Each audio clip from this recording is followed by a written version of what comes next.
don't understand why you have to drive down to Florida. We just had the funeral. Your grandmother and I were there at this time every year. It just seems like we're cutting it a little close at the rehearsal brunch on Friday. I'm just freaking out. I know.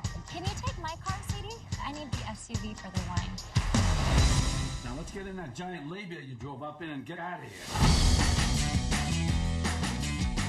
Hey, we're heading to Daytona.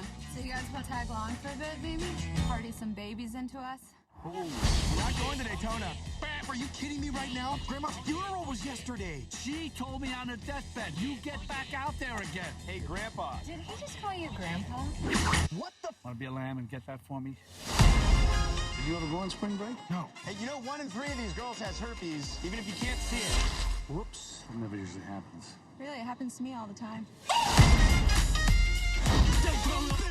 You're in Daytona Beach? We're just driving through. Listen, She's not right for you. If you marry her, you're going to be sleepwalking through the rest of your life.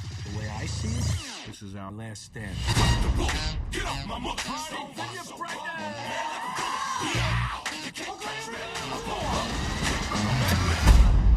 This is crack. I just smoke crack? Yeah, but just like a lot. I just smoke crack.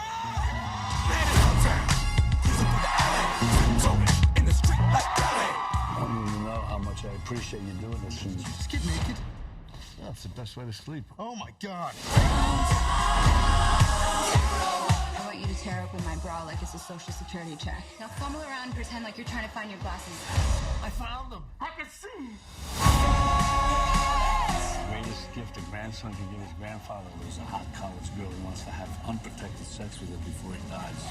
Most grandpas just want toffee or socks. Downtown.